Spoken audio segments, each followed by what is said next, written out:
Hey y'all, Heather here. This is day 22 for my post-op. I went for another appointment today, so let me backtrack and update those who don't know. On the 24th of February, I had a double mastectomy, and the following Monday, I had my drains removed. And today is Tuesday, the 18th of March. I had my stitches removed. So I was able to actually walk for 40 minutes today. Not together. I walked 20 minutes straight, stop, then walked 20 minutes again. So that was pretty good for me. I felt good. I was a little winded, but not as bad as when I first came out. Um, I'm in regular bras now.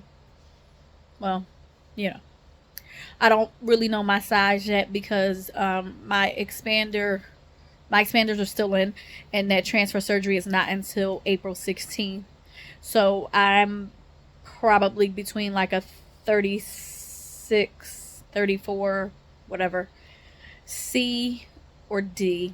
I asked for a full C, but they do look a little bit bigger, so we'll see what happens with that. I'm fine if it's a D, but to me, it looks like probably a full C going into a D. So when I went for my appointment today, it probably was like a 15-minute appointment in total. It was the shortest appointment. He took the stitches out. We talked about next steps. We talked about itching because where the stitches are for me, they were not where the areolas were. My stitches and my cut is underneath the breast. So you really can't see it. And so where the stitches were, I was telling him, it's itchy. He said you can take Benadryl. I'm not a fan of Benadryl because it makes me sleep, but I can't put anything on them right now. No lotions, none of that. They're just dry. Just dry. So I just wanted to hop on here real quick and give you guys a quick update. There's not much to update. Um, like I said, I went for a walk today. I was able to go to Dollar Tree and get some stuff, so I'm a little excited about that. Um, yeah, today was a good day for me. I feel really good. Um, there was something else. Oh, someone sent me two bras. They are extra large, and they look like a 38D, so they are too big. So I have to find someone. They're nice. They're new. I'm not going to throw them away. I'm going to give them away. I have to find someone who wears that size and go from there. I'm not going to do any shopping until I probably before my transfer surgery. I'll go and get measured. Once I actually feel better, I'll let them measure me. When you go in, they measure you with your bra on. They just want you to take your shirt off, so that's fine. It still keeps my privacy to me, so my scars don't show. But what I will say about this experience is it's a very interesting experience because I've never had stitches. I've always had dissolvable sutures, excuse me. So having stitches where you have to go and get them removed, and there was something that was coming off, and the doctor said more than likely that was a scab. So when you get your stitches and all of that starts to heal, it's like a film that's on there and it starts to fall off, and it is a scab or the scabbing from the healing. And when I look at where he took the stitches out, it's very, very minimal redness, but you can tell that it is almost completely healed. Like the lines are almost completely healed. I do have to go through being cut again, but it'll just be, he said, in the corners. It won't be the big cut that it was before, and they're just going to pull out the expanders and put in the implants.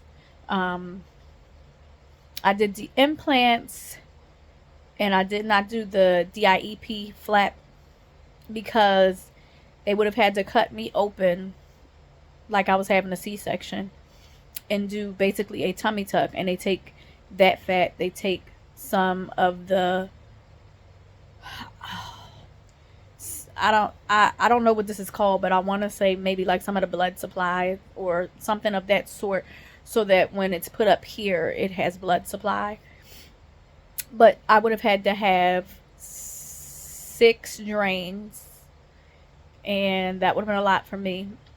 But I would not have been able to utilize much. Like, I don't even think I would have been able to use my legs like I did, because I use my legs to move my body from left to right when I'm in the bed, so that I wouldn't have to use my arms. But if I had that, that's a double surgery in one. Like, they're basically giving you a tummy tuck, and then they're removing your breast, and then they are transferring the tummy tuck fat and skin that's needed to where your breasts were, and then they have to make sure that there's blood flow. They have to make sure certain things are connected. It's very invasive, and from what I hear, the sensation is different. Now I have sensation around my entire breast area. I don't have the implants yet, so I will keep you posted on that. But right now I have sensation around the whole breast area. A lot of people were telling me you lose sensation. I have sensation on my side. I have sensation under the arm. I haven't lost any sensation. Now, I do understand that everybody's experience is different, so I'm not going to pretend like everybody's experience is going to be mine. But my experience is I have not lost any of my sensation. My surgery is also non-nipple sparing. So we did discuss what the options are, and I said we can kind of go back to that, because right now I want these expanders out. But basically what the surgeon can do is that he'll make you a nipple utilizing the skin that you have, and then after that you can get a tattoo artist to tattoo an areola around the area. So that's an option for those who have to have the double mastectomy surgery for preventative or for cancer purposes, and it's a non-nipple sparing surgery. I am okay right now with how things are. My husband is okay. So I'm not a glutton for pain. I do have a high pain tolerance, but I'm not a glutton for pain. That means I don't want to put myself in unnecessary pain. So I'm not sure if that's for me. What I do know is I am now in a position where I have full range of motion with my arms. And so I can start with more stretches and, arm and shoulder and back workouts, if you will. But they're not going to be intense. Now, my lower body workouts can be intense, but upper body, no. And so, as I shared before, I have another surgery April 16th. So I have dropped 10 pounds, and I would like to drop at least 5 more pounds by April 16th. And whatever happens, maybe more, I don't know. But I would like to drop that because on May 1st is our 10-year wedding anniversary. And we also have a wedding coming up, I want to say the second Saturday in April. So just to kind of get things back on track. If you guys have any questions, you can post them in the comments. Also, I just wanted to say this one last thing. I encourage you, if you're going through this right now in your life, find one person to be your support person. Everybody needs a support person. I don't care what you're going through. I don't care how strong you are. I don't care how strong your faith is. Everybody needs that support person, because that will be the person that when you fall, they catch you. That will be the person that when you can't pray, they'll pray for you. That'll be the person that when you cry, they'll be there with a shoulder. When you need to vent, they'll be there with a listening ear.